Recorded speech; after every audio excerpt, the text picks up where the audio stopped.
이제 영국은 무조건 한국의 시스템만 도입하겠습니다. 런던 금융의 심장부에 위치한 차가운 공기로 가득 찼던 한 회의실. 그 회의에 참석한 모든 전문가들이 갑자기 일어나 뜨거운 박수를 보내고 있습니다. 이들은 불과 한 달 전까지만 해도 서로를 향해 분노에 찬 고성을 지르던 사람들이었는데요. 어떻게 그들은 순식간에 마음을 하나로 모을 수 있었을까요? 도대체 무엇이 그들의 마음을 움직이게 만들었을까요? 오늘의 놀라운 감동 실화 지금 시작합니다. 안녕하세요. 영국 금융감독청 국제협력 파트에서 근무하고 있는 클레어 윈스턴입니다. 런던 금융가 한복판 영국 금융감독청 20층 회의실. G20 긴급 금융협력회의가 한창이었어요. 창밖 템스강은 잿빛으로 흐르고 있었지만 그 풍경을 음미할 여유 따위는 없었죠. 한국의 블록체인 실시간 자산 추적 시스템이 차세대 글로벌 모델이 될 수 있습니다. 암호화폐 범죄 추적률이 95%를 넘어섰고 실시간 모니터링 정확도도 세계 최고 수준입니다. IMF 실무진의 발표가 끝나자마자 저는 번쩍 손을 들었어요. 심장이 빠르게 뛰었습니다. 반대합니다. 검증되지 않은 시스템을 글로벌 표준으로 삼을 수는 없어요. 회의실이 잠시 정적에 휩싸였습니다. 20여 명의 시선이 일제히 저에게 쏠렸어요. 평소 침착하기로 유명한 클레어 윈스턴이 이렇게 나오니까 모두 당황한 표정이었죠. 의장이 눈썹을 치켜 올렸습니다. 윈스턴 과장, 구체적인 근거가 있습니까? 저는 잠깐 멈칫했어요. 진짜 이유요? 그 자리에서 절대 말할 수는 없었거든요. 5년 전 제 동생이 한국에서 투자 사기를 당해 완전히 망가진 일을요. 데이터 투명성에 문제가 있습니다. 독립적인 검증 기관의 감사를 거쳤나요? 해킹 테스트는 충분히 했나요? 거짓말은 아니었어요. 하지만 진짜 이유는 따로 있었죠. 저는 그 나라를 믿을 수 없었거든요. 독일 대표가 곧장 반박했습니다. 클레어 한국 시스템은 이미 3년간 실전에서 검증됐잖습니까? 성과도 입증됐고요. 성과라고 하지만 우리가 직접 확인한 건 아니잖아요. 그들이 제공한 자료만 봤을 뿐이에요. 프랑스 측이 끼어들었죠. 그럼 어떻게 하자는 겁니까? 계속 각국이 따로 놀자는 건가요? 회의실 공기는 점점 뜨거워졌습니다. 저는 물러서지 않았죠. 마치 전장에 선 기분이었습니다. 검증이 먼저예요. 누군가는 한국에 가서 직접 확인해야 합니다. 그 말이 나오자 의장이 고개를 끄덕였어요. 좋은 의견입니다. 그럼 누가 가시겠습니까? 순간 회의실은 숨소리조차 들리지 않을 만큼 조용해졌습니다. 모두가 서로를 쳐다보며 눈치를 보기 시작했죠. 한국 출장은 누구에게도 달갑지 않은 일이었거든요. 바로 그때 IMF 쪽 실무진이 입을 열었습니다. 윈스턴 과장이 적임자 아닐까요? 가장 비판적인 시각을 가지고 계시니까요. 저는 깜짝 놀라 고개를 들었죠. 제가요? 불신을 가진 분이 가서 괜찮다고 하면 모두가 믿을 수 있지 않겠습니까? 객관성을 보장할 수 있어요. 완벽한 논리였습니다. 동료들 역시 고개를 끄덕이기 시작했죠. 저는 가슴이 철렁했어요. 의장이 결정적인 한 방을 날렸어요. 윈스턴 과장의 국제금융범죄 수사 경력도 이번 케이스에 적합합니다. 10년 경력의 유럽금융범죄청 자문까지 맡고 계시잖아요. 손바닥에 땀이 배었습니다. 이건 제가 원한 방향이 아니었거든요. 하지만 저는 실사단장으로 가시겠습니까? 2주 일정으로요. 모든 시선이 저에게 집중됐어요. 거절할 수 있는 상황이 아니었죠. 만약 거부한다면 제 커리어의 먹구름이 드리울 게 분명했습니다. 알겠습니다. 하지만 독립적인 실사가 전제 조건입니다. 물론입니다. 정권을 위임하겠습니다. 제 대답이 끝나자 박수가 터졌습니다. 하지만 저는 전혀 기쁘지 않았습니다. 오히려 속이 메스꺼웠죠. 회의가 끝나고 혼자 남았을 때 저는 창밖을 바라봤어요. 런던의 하늘은 여전히 흐렸지만 제 마음은 그보다 더 어두웠습니다. 제가 왜 굳이 한국에 가야 하는 걸까요? 핸드폰을 꺼내 동생에게 문자를 보냈어요. 한국에 가게 됐어. 일 때문에. 답은 오지 않았습니다. 동생은 한국 이야기만 나오면 아직도 조용해지거든요. 저는 가방을 챙기며 생각했어요. 이번 출장은 분명 쉽지 않을 거라고. 하지만 어쩌면 제 손으로 직접 그들의 허점을 찾아내서 동생처럼 누군가가 피해를 보는 일이 다시는 일어나지 않도록 만들 수 있을 테니까요. 그때는 몰랐습니다. 이 출장이 제 모든 생각을 바꿔놓게 될 거라는 걸요. 인천공항에 내린 순간 저는 이미 경계 모드였습니다. 습한 공기가 폐로 스며들었어요. 런던의 차가운 바람과는 정반대였죠. 출입국 심사대를 지나며 저는 주위를 둘러봤습니다.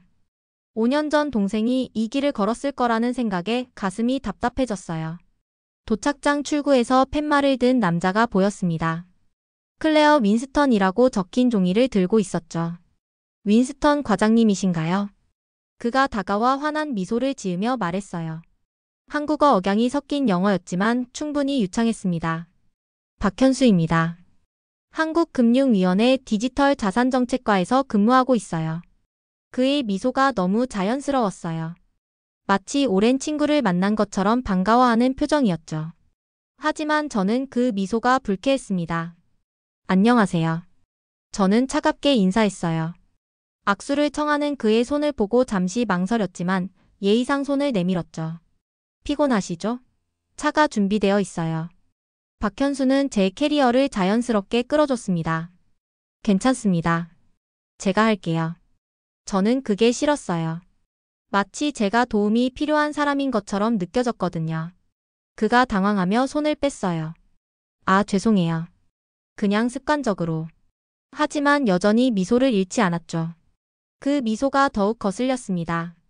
차 안에서 박현수는 계속 말을 걸어왔어요. 한국은 처음이신가요? 네.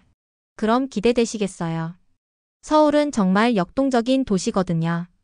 저는 창밖을 바라보며 대답을 피했습니다. 고속도로 양쪽으로 아파트들이 끝없이 이어져 있었어요. 동생이 이 길을 지나며 무슨 생각을 했을까요?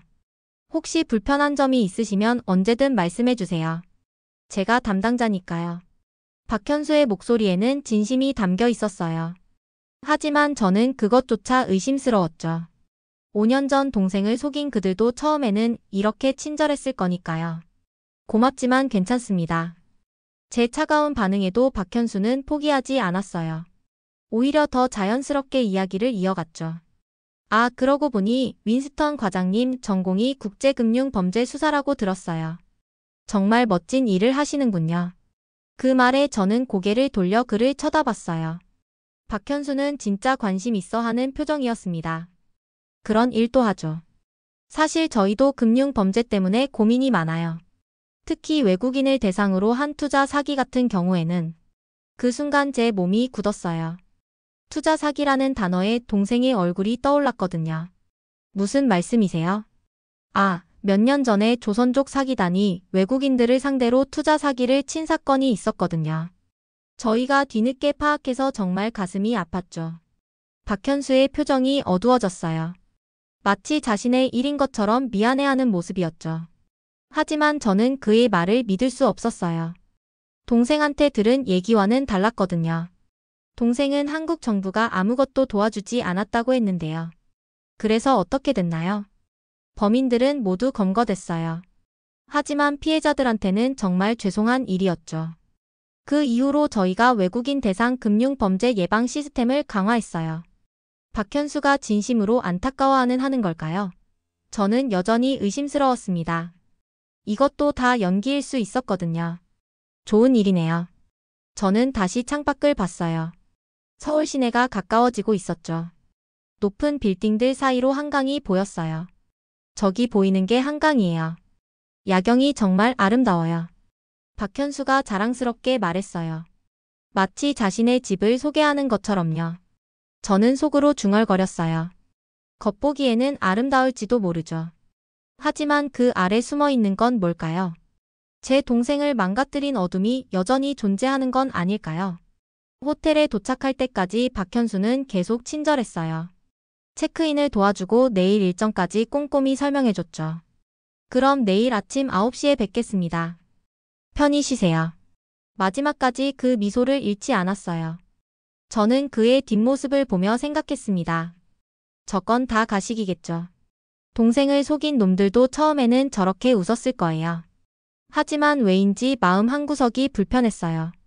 박현수가 정말 나쁜 사람처럼 보이지는 않았거든요. 그래서 더 화가 났습니다. 제가 흔들리고 있는 건가요? 그날 밤 저는 잠들 수 없었습니다. 호텔 침대에 누워 천장을 바라보며 5년 전 일을 떠올렸어요. 동생이 한국에서 보냈던 마지막 영상통화가 생생했거든요. 새벽 2시 저는 침대에서 일어나 노트북을 켰어요. 동생이 한국에 있을 때 보냈던 영상들을 다시 보기 시작했죠. 처음엔 얼마나 신났던지 화면 속 동생은 완전히 다른 사람이었어요. 누나, 서울 정말 대단해. 여기선 뭔가 다 가능할 것 같아. 첫 번째 영상에서 동생이 환하게 웃고 있었어요. 홍대 근처 카페에서 찍은 영상이었죠. 배경으로 젊은이들이 바쁘게 오가고 있었어요. 두 번째 영상은 일주일 후였어요. 동생이 투자 기회를 만났다며 들떠 있었죠. 한국 친구가 소개해준 투자 상담사가 있어. 정말 전문가 같아. 그때 저는 조심하라고 했어요. 하지만 동생은 듣지 않았죠. 한국 사람들이 얼마나 친절한지, 어떻게 자신을 도와주는지 계속 얘기했어요. 세 번째 영상에서 동생은 계약서를 들고 있었어요. 누나, 이번 달부터 수익이 나기 시작한다고 해. 3개월 후엔 원금의 2배가 된대. 제가 계약서를 자세히 보여달라고 했지만 동생은 기밀이라며 얼버무렸어요. 그때부터 뭔가 이상했죠.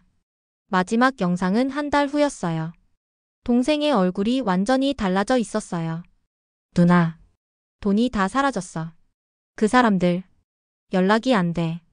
동생이 울먹이며 말했어요. 목소리가 떨리고 있었죠. 경찰서에 가봤는데 증거가 부족하다고 해. 한국 정부는 외국인한테 관심 없어. 그 영상을 보는 순간 제 가슴이 찢어지는 것 같았어요. 귀국 후 동생은 한 달 동안 말도 못했거든요. 그 후로도 한국 얘기만 나오면 몸을 떨었어요. 노트북을 덮고 창밖을 바라봤어요. 서울의 밤이 여전히 화려하게 빛나고 있었죠. 하지만 제 눈에는 그 빛들이 가짜처럼 보였어요. 동생을 속인 사람들도 지금 저 어딘가에 있을 거예요. 또 다른 피해자를 노리면서 말이죠. 아침이 되자 박현수가 로비에서 기다리고 있었어요. 여전히 그 밝은 미소를 짓고 있었죠. 잘 주무셨어요? 오늘 일정이 빡빡해서 일찍 출발해야 해요. 차 안에서 박현수는 오늘 방문할 금융위원회에 대해 설명했어요.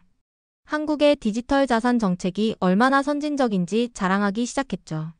저는 그의 말을 들으면서 속으로 생각했어요. 선진적이라고요? 그럼 왜 제 동생 같은 피해자가 생겼을까요? 금융위원회 건물에 도착했어요. 높고 위험 있는 건물이었죠. 하지만 저에게는 그냥 차가운 콘크리트 덩어리로 보였어요. 엘리베이터를 타며 박현수가 말했어요. 오늘 브리핑하실 분은 저희 부장님이세요. 이 분야 최고 전문가거든요. 브리핑룸에 들어서자 정장을 입은 중년 남성이 일어나 인사했어요. 안녕하세요. 김민수 부장입니다. 멀리서 와주셔서 감사해요. 그의 미소도 박현수와 비슷했어요. 너무 완벽해서 오히려 의심스러웠죠. 브리핑이 시작됐어요. 김 부장이 파워포인트를 띄우며 설명하기 시작했죠. 현재 저희 실시간 자산 추적 시스템은 전 세계 어디서 거래가 일어나도 0.3초 안에 포착할 수 있습니다. 암호화 해시 함수와 디지털 서명을 통해 데이터 위변조를 즉시 탐지하고요. 화면에는 복잡한 블록체인 네트워크가 실시간으로 움직이고 있었어요. 정말 인상적인 기술이었죠. 작년 한 해에만 8천억 원 규모의 보이스피싱을 차단했고 가상자산 사기도 95% 이상 추적에 성공했습니다. 김 부장이 자신 있게 말했어요. 하지만 저는 다른 걸 생각하고 있었어요. 5년 전에는 이런 시스템이 없었잖아요. 다중 서명 기술과 콜드 월렛 보관, 실시간 이상거래 감시까지. 이제 범죄자들이 숨을 곳이 없습니다. 혹시 질문 있으시면 언제든 해주세요. 김 부장이 말했을 때 저는 마침내 입을 열었어요. 5년 전 외국인 대상 투자 사기 사건들은 어떻게 처리됐나요? 순간 브리핑룸이 조용해졌어요. 김 부장과 박현수가 서로를 쳐다봤죠. 그때는 지금 같은 블록체인 추적 시스템이 없었습니다. 기존 수사 기관과의 협력에만 의존했죠. 김 부장의 목소리가 작아졌어요. 피해자들에 대한 사후 관리는 어땠나요? 특히 외국인 피해자들 말이에요. 당시에는 자금 세탁 방지법이나 가상자산 이용자 보호법 같은 제도적 기반이 없었어요. 법적 한계가 많았습니다. 그 순간 저는 확신했어요. 이들은 여전히 변명만 하고 있다고요. 제 동생 같은 피해자들은 안중에도 없었던 거죠. 브리핑이 끝나고 나올 때 저는 서울 거리를 바라봤어요. 5년 전 동생이 걸었던 바로 그 거리였죠. 꿈을 안고 왔다가 절망을 안고 떠났던 그 길이었어요. 이번엔 제가 진실을 밝혀낼 차례였습니다. 오후 실사가 시작되자 저는 본격적으로 공격 모드로 전환했습니다. 금융위원회 지하 2층 시스템 운영센터. 거대한 모니터들이 벽면을 가득 메우고 있었어요. 실시간으로 돌아가는 숫자들과 그래프들이 마치 살아있는 생명체처럼 움직이고 있었죠. 박현수가 자랑스럽게 설명하기 시작했어요. 이게 저희 실시간 자산 추적 시스템이에요. 블록체인의 암호화 해시 함수와 디지털 서명을 통해 전 세계 어디서 거래가 일어나도 0.3초 안에 포착할 수 있어요. 화면에는 복잡한 네트워크 구조가 실시간으로 움직이고 있었어요. 각 노드들이 합의 알고리즘을 통해 거래를 검증하는 과정이 한눈에 보였죠. 작년 한 해에만 6,630억 달러 규모의 거래를 모니터링했고 다중 서명과 콜드 월렛 기술로 해킹 시도를 99.7% 차단했습니다. 정말 놀라운 기술이었죠. 하지만 저는 그것보다 다른 게 궁금했어요. 5년 전에도 이런 시스템이 있었나요? 제 질문에 박현수가 잠깐 멈칫했어요. 아니요. 이 블록체인 기반 시스템은 3년 전에 구축됐어요. 가상자산 이용자 보호법 시행 전까지는 기존 수사기관 협력에만 의존했죠. 그럼 그전에는 투자 사기 피해자들을 어떻게 도왔나요? 분위기가 갑자기 무거워졌어요. 옆에 있던 시스템 관리자가 박현수를 쳐다봤죠. 당시에는 디지털 자산 전담 조직도 없었고 자금 세탁 방지 시스템도 지금처럼 정교하지 않았어요. 박현수의 목소리가 작아졌어요. 저는 더 파고들었죠. 결국 방치했던 거 아닌가요? 특히 외국인 피해자들 말이에요. 그런 건 아니었어요. 다만 당시 제도적 한계가 51% 공격이나 스마트 컨트랙트 취약점까지 대응할 수 있는 시스템이 없었거든요. 한계요? 돈을 잃고 절망한 사람들에게 한계라는 말로 설명이 되나요? 제 목소리가 점점 커졌어요. 박현수가 당황한 표정을 지었죠. 그때 김 부장이 끼어들었어요. 윈스턴 과장님, 저희도 그때 일들을 후회하고 있어요. 그래서 이런 시스템을 만든 거거든요. 후회하고 있다고요? 그럼 피해자들에게 사과라도 했나요? 제 질문에 아무도 대답하지 못했어요. 김 부장이 입술을 꾹 다물었죠. 저는 시스템 화면을 자세히 들여다봤어요. 정말 완벽해 보였어요. 실시간 추적, 자동 차단, 위험도 분석까지.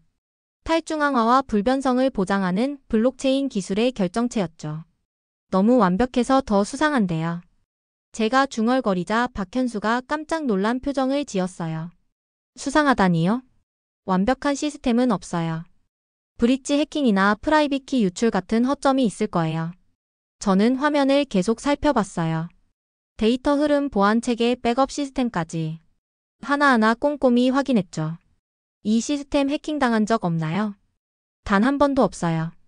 제로 지식 증명과 동형 암호화까지 적용했거든요. 박현수가 자신 있게 대답했어요. 하지만 저는 그 말을 믿지 않았죠. 정말요? 그럼 양자 컴퓨터 공격에 대비한 포스트 양자 암호화는 적용했나요? 물론이죠. 국내 최고 보안 업체에 의뢰해서.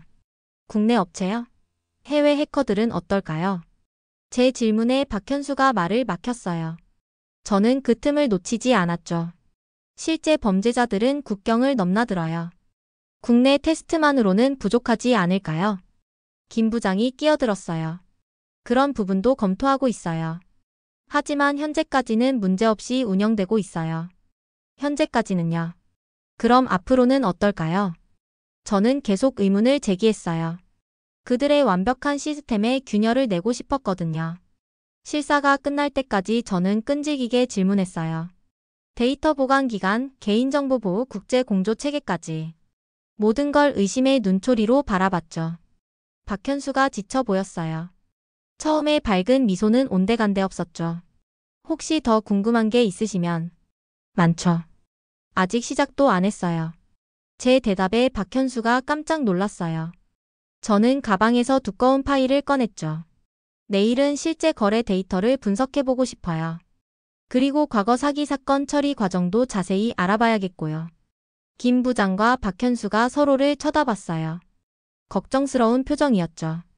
밖으로 나오며 저는 서울 하늘을 올려다봤어요. 구름이 잔뜩 껴 있었어요. 마치 뭔가를 숨기고 있는 것처럼요. 박현수가 조심스럽게 말했어요. 윈스턴 과장님, 혹시 개인적인 이유가 있으신 건 아니죠? 순간 제 심장이 멈추는 것 같았어요. 들켰나 싶어서요. 무슨 말씀이세요? 아니에요. 그냥 너무 엄격하게 보시는 것 같아서요. 저는 냉정하게 대답했어요. 이게 제 일이에요. 엄격한 게 당연하죠. 하지만 속으로는 다른 생각을 하고 있었어요. 제가 너무 감정적으로 나가고 있는 건 아닐까. 동생 일 때문에 객관성을 잃고 있는 건 아닐까. 그래도 멈출 수는 없었어요. 제가 여기 온 이유가 따로 있었거든요. 그날 저녁 저는 혼자 홍대로 향했습니다. 동생이 마지막으로 들렀던 그 카페를 찾아가고 싶었어요. 5년 전 영상에서 봤던 바로 그곳 말이에요. 택시기사에게 홍대 입구역 근처라고 했더니 금방 찾아갔어요. 홍대 거리는 여전히 활기로 넘쳐났어요. 젊은이들이 삼삼오오 모여 웃고 떠들며 지나가고 있었죠. 동네 전체가 마치 거대한 축제장 같았어요. 하지만 저는 그 활기를 즐길 수 없었어요. 이 거리 어딘가에서 제 동생이 절망했었거든요. 여러 카페를 돌아다니며 5년 전 사진과 비교해봤어요. 간판이 바뀐 곳도 있고 아예 다른 가게가 들어선 곳도 있었죠. 1시간을 헤맨 끝에 드디어 그 카페를 찾았어요. 커피하우스 민트라는 작은 카페였죠. 간판은 바뀌었지만 건물 구조는 똑같았어요. 들어서자마자 50대로 보이는 남자가 반갑게 인사했어요. 어서 오세요. 몇 분이세요? 혼자요. 창가 자리에 앉아 아메리카노를 주문했어요. 동생이 앉았던 바로 그 자리였죠. 5년 전 영상에서 본 그 테이블이었어요. 카페 사장이 커피를 가져다 주며 말했어요. 외국인이시네요. 관광 오신 거예요? 비슷해요. 그런데 혹시 5년 전에 여기 온 영국인 청년 기억나세요? 사장이 잠깐 생각하더니 고개를 끄덕였어요. 아, 그 청년. 기억나요. 정말 밝고 좋은 아이였는데 제 심장이 빨라졌어요. 더 자세히 말씀해 주실 수 있나요? 그 친구 여기 자주 왔어요. 처음엔 혼자 왔다가 나중엔 한국인 친구랑 같이 오고. 사장이 말을 잇더니 갑자기 표정이 어두워졌어요. 그런데 어느 날부터 표정이 안 좋아지더라고요. 마지막에 왔을 때는 정말. 마지막에요? 네. 울면서 왔어요. 그 한국인 친구도 같이 울고 있고. 제가 깜짝 놀랐어요. 한국인 친구도 울고 있었다고요? 그 한국인 친구는 어떤 사람이었나요? 20대 후반 정도 되는 남자였어요. 정말 착해 보이는 애였는데. 사장이 잠깐 뒤로 들어가더니 뭔가를 들고 왔어요. 이것 좀 보세요. 그가 내민 건 낡은 사진이었어요. 제가 사진을 받아드는 순간 숨이 멎었어요. 사진 속에는 제 동생이 있었어요. 그리고 옆에는 한국인 남자가 서 있었죠. 둘 다 환하게 웃고 있었어요. 하지만 그게 문제가 아니었어요. 사진 뒤편에 또 다른 남자가 서 있었거든요. 그 남자의 얼굴을 보는 순간 제 온몸이 얼어붙었어요. 이 사람. 이 뒤에 서 있는 사람 누구예요? 제 목소리가 떨렸어요. 아, 그 사람요? 투자 상담사라고 했는데. 조선족이라고 들었어요. 조선족이요? 네. 한국말 정말 잘하고 위조 한국 신분증도 갖고 있었는데. 나중에 알고 보니 가짜였어요. 제 머릿속이 하얘졌어요. 조선족이라고요? 한국인이 아니었다는 말인가요? 더 자세히 말씀해 주세요. 제발요. 그 조선족 사기꾼이 외국인들을 상대로 투자 사기를 쳤거든요. 그 영국 청년이랑 한국 친구들 다 당했어요. 사장의 목소리가 안타까웠어요. 한국 친구도 피해자였다고요? 그럼요. 그 애도 전 재산을 날렸어요. 그 영국 청년이 떠난 후에도 계속 여기 와서 울었어요. 제 세상이 흔들렸어요. 지금까지 제가 알고 있던 사실과 완전히 달랐거든요. 그래서 어떻게 됐나요? 한국 친구가 정말 열심히 뛰어다녔어요. 경찰서도 가고 변호사도 만나고. 결국 그 사기꾼을 잡는 데 성공했어요. 잡았다고요? 네. 6개월 후에요. 그 한국 친구 덕분이었어요. 저는 사진을 다시 들여다봤어요. 동생의 환한 웃음이 보였어요. 그리고 옆에 서 있는 한국인 친구의 순수한 미소도요. 그 한국인 친구 이름이 뭐예요? 김뭐였지? 아, 김준호였나? 제 가슴이 뛰기 시작했어요. 5년 동안 제가 믿고 있던 진실이 무너지고 있었거든요. 한국인들이 제 동생을 속인 게 아니었어요. 한국인 친구도 똑같은 피해자였고 오히려 동생을 위해 끝까지 싸워준 사람이었던 거예요. 그럼 지금까지 제가 한국을 미워한 이유는 뭐였을까요? 제가 박현수에게 차갑게 대한 이유는 뭐였을까요? 카페를 나오며 저는 휘청거렸어요. 다리에 힘이 빠졌거든요. 홍대 거리의 네온사인들이 눈앞에서 흔들렸어요. 제가 지금까지 얼마나 잘못 생각하고 있었는지 깨달았거든요. 핸드폰을 꺼내 동생에게 전화를 걸고 싶었어요. 하지만 런던은 지금 새벽이었죠. 그날 밤 호텔로 돌아와서 저는 잠들 수 없었어요. 모든 게 뒤바뀌어 버렸거든요. 내일 박현수를 봤을 때 뭐라고 말해야 할까요? 지금까지 제가 얼마나 편견에 사로잡혀 있었는지 어떻게 설명해야 할까요? 제가 틀렸을지도 모른다는 생각이 처음으로 들었어요. 다음 날 아침 박현수를 마주했을 때 저는 완전히 다른 사람이 되어 있었습니다. 어젯밤 홍대 카페에서 들은 이야기가 계속 머릿속을 맴돌았어요. 제 동생을 도와준 한국인 친구, 진짜 범인은 조선족 사기꾼이었다는 사실. 모든 게 뒤바뀌어 버렸거든요. 오늘은 어떤 걸 보고 싶으세요? 박현수가 평소처럼 밝게 물었어요. 하지만 저는 어제처럼 차갑게 대할 수 없었죠. 박 과장님, 잠깐 개인적인 질문을 해도 될까요? 네, 뭐든지요. 저는 잠깐 망설였어요. 어떻게 시작해야 할지 모르겠더라고요. 당신은 왜 이 일을 하게 됐나요? 금융범죄 예방 말이에요. 박현수가 잠깐 놀란 표정을 지었어요. 갑작스러운 질문이었거든요. 개인적인 이유가 있어요. 그의 목소리가 조금 낮아졌어요. 저희 어머니께서 몇 년 전에 보이스피싱 당하셨거든요. 어머니가요? 네. 3천만 원을 잃으셨어요. 평생 모은 돈이었는데. 박현수의 눈이 조금 붉어졌어요. 진심이 느껴졌죠. 그때 정말 무력했어요. 아들인 제가 아무것도 해드릴 수 없었거든요. 그래서 이 일을 택하신 거군요. 네. 저희 어머니 같은 분들이 더 이상 피해보지 않으셨으면 해서요. 제 가슴이 뜨거워졌어요. 박현수도 피해자 가족이었던 거예요. 그런데 윈스턴 과장님은 왜 이렇게 엄격하게 보시는 거예요? 뭔가 개인적인 이유가 있으신 것 같은데. 저는 잠깐 고민했어요. 말해야 할까 말아야 할까. 사실 제 동생도 한국에서 투자 사기를 당했어요. 5년 전에요. 박현수가 깜짝 놀라며 저를 바라봤어요. 정말요? 그럼 이번 실사에. 네. 개인적인 감정이 섞여 있었어요. 죄송해요. 아니에요. 충분히 이해해요. 박현수가 진심으로 안타까워하는 표정을 지었어요.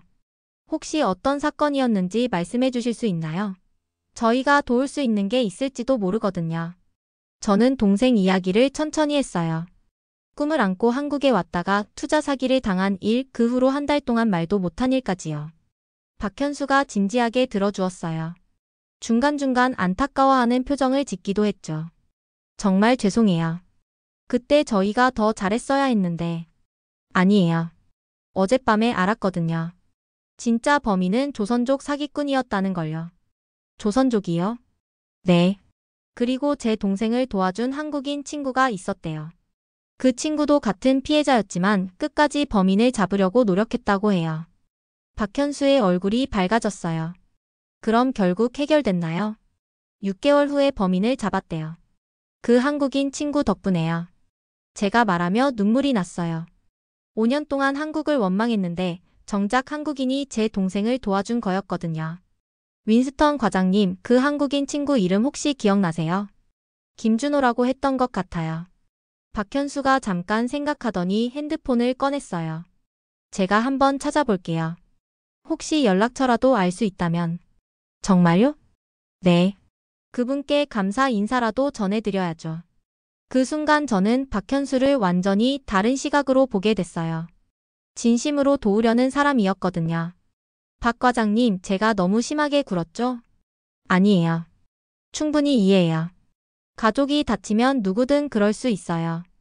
지금까지 한국 시스템을 의심만 했는데 혹시 다시 한번 자세히 설명해 주실 수 있나요?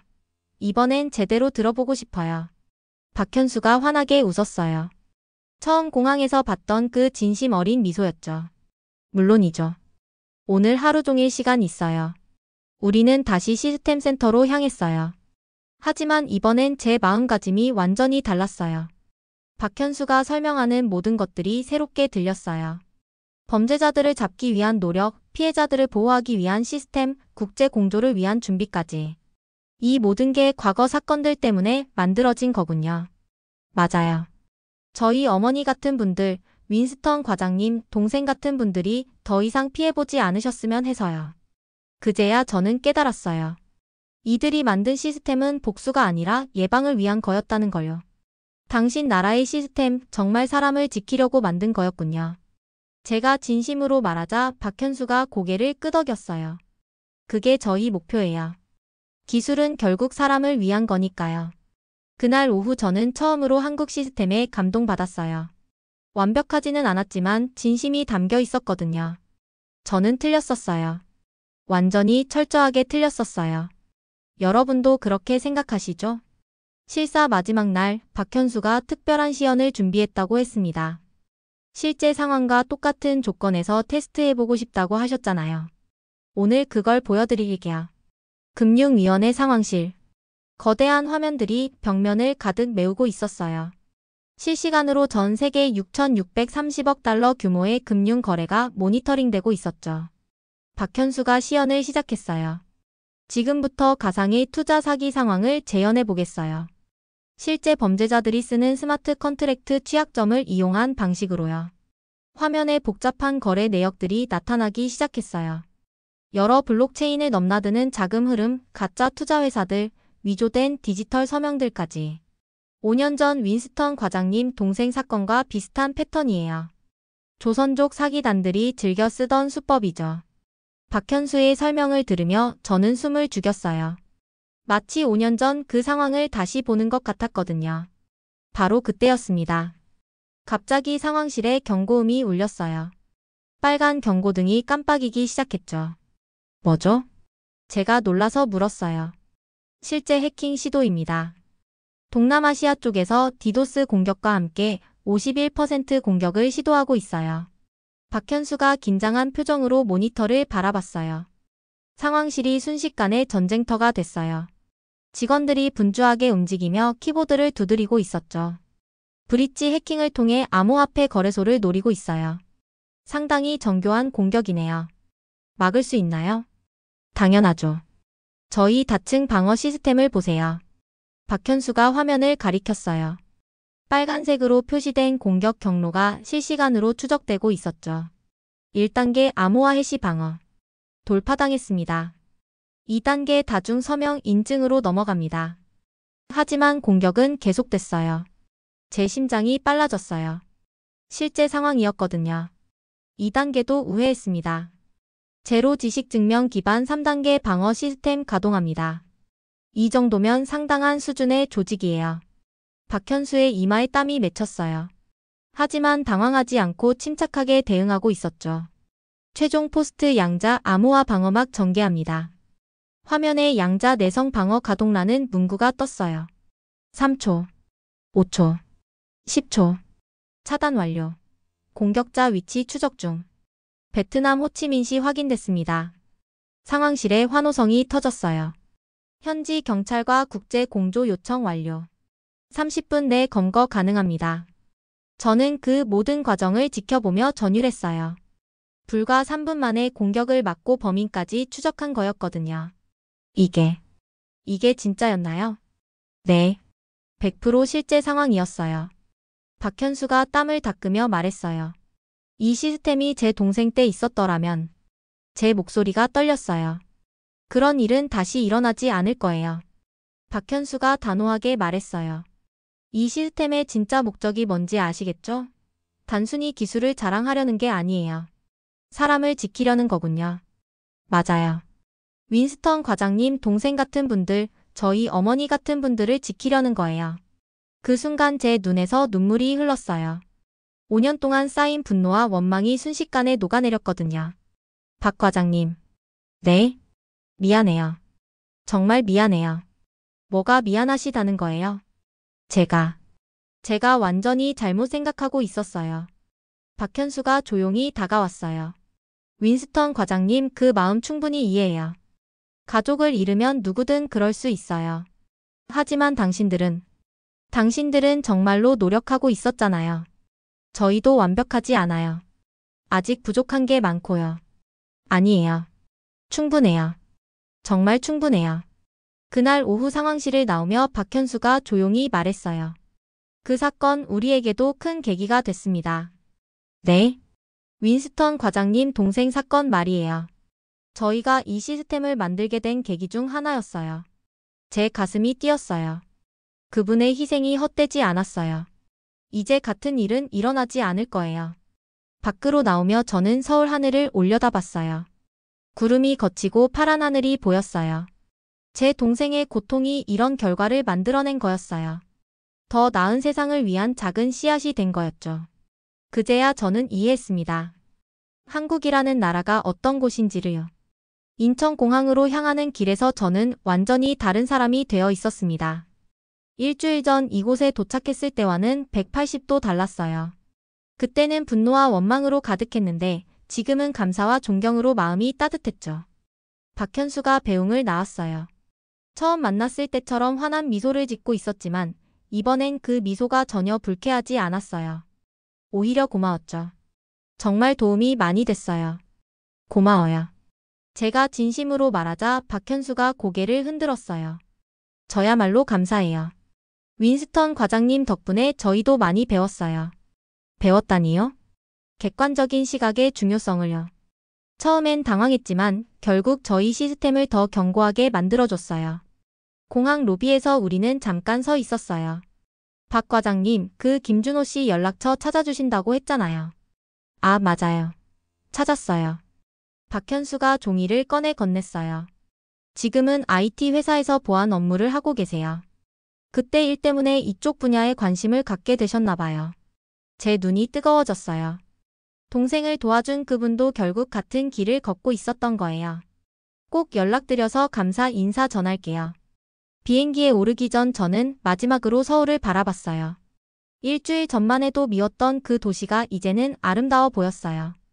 기내에서 저는 노트북을 꺼내 보고서를 작성하기 시작했어요. IMF에 제출할 최종 보고서였죠. 하지만 이번엔 내용이 완전히 달랐어요. 한국의 블록체인 자산 추적 시스템은 단순한 기술의 집합체가 아니다. 그것은 과거의 상처를 딛고 일어선 한 나라의 의지가 담긴 작품이다. 제가 타이핑하는 손이 떨렸어요. 이 시스템을 만든 사람들은 기술자가 아니라 치유자들이다. 그들은 과거의 피해자들을 기억하며 미래의 피해자들을 막기 위해 노력하고 있다. 런던에 도착했을 때는 이미 밤이었어요. 집에 들어서자마자 저는 동생 방으로 향했어요. 문을 두드리자 동생이 나왔어요. 일주일 만에 보는 동생의 얼굴이 조금 밝아 보였어요. 누나, 어떻게 됐어? 앉아. 할 얘기가 많아. 저는 일주일 동안 있었던 모든 일을 동생에게 말했어요. 박현수를 처음 만났을 때부터 홍대 카페에서 진실을 알게 된 일까지요. 동생이 점점 놀라는 표정을 지었어요. 그럼 김준호 형이 나를 도와준 거였어? 응. 너를 위해 6개월 동안 뛰어다녔대. 동생의 눈에서 눈물이 흘렀어요. 나는 그동안 한국을 원망했는데 나도 마찬가지야. 우리 둘 다 잘못 생각하고 있었어. 그날 밤 저는 김준호 씨에게 이메일을 보냈어요. 안녕하세요. 저는 5년 전 투자 사기를 당한 영국인의 누나입니다. 그때 제 동생을 도와주셔서 정말 감사합니다. 다음 날 아침 답장이 왔어요. 그 친구 누나셨군요. 그때 일이 지금도 마음에 걸려요. 더 빨리 도와드리지 못해서 죄송해요. 제 가슴이 뜨거워졌어요. 지금도 미안해하고 계셨던 거예요. 며칠 후 IMF 회의에서 제 보고서를 발표했어요. 한국의 시스템을 글로벌 표준으로 채택할 것을 강력히 권고합니다. 회의실이 술렁거렸어요. 가장 비판적이었던 제가 이런 결론을 내렸으니까요. 단순히 기술이 뛰어나서가 아닙니다. 그들의 철학과 의지 때문입니다. 발표가 끝나고 동료들이 궁금해했어요. 어떻게 이렇게 바뀌었냐고요. 저는 간단히 대답했어요. 진실을 봤거든요. 그날 저녁집에서 동생과 함께 저녁을 먹으며 말했어요. 한국에 다시 가보고 싶어. 나도. 동생이 처음으로 환하게 웃었어요. 5년 만에 보는 진짜 웃음이었죠. 이번엔 관광으로 가자. 그리고 김준호 형도 만나고. 좋아. 그분께 직접 감사 인사드리자. 창밖으로 런던의 밤이 보였어요. 하지만 제 마음은 이미 서울에 가 있었어요. 그 나라가 더 이상 미워지지 않았어요. 오히려 고마웠죠. 상처를 딛고 일어서서 다른 사람들을 지키려는 그들의 모습이 정말 아름다웠거든요. 제가 한국에서 배운 건 기술이 아니었어요. 진정한 용서와 치유의 의미였죠. 그리고 무엇보다 편견이 얼마나 위험한 것인지 깨달았어요. 이제 저도 그들처럼 더 나은 세상을 만드는 일에 동참하고 싶었어요. 과거의 상처를 미래의 희망으로 바꾸는 그 일에요. 클레어의 이야기는 우리에게 편견이 얼마나 위험한지 보여줍니다. 그녀는 동생의 상처 때문에 한국 전체를 미워했지만 진실을 알고 나서야 그들의 진심을 이해할 수 있었죠. 때로는 우리가 증오하는 대상이 실제로는 우리와 같은 아픔을 겪은 사람들일지도 모릅니다. 여러분도 비슷한 경험이 있나요? 댓글로 들려주세요. 감사합니다.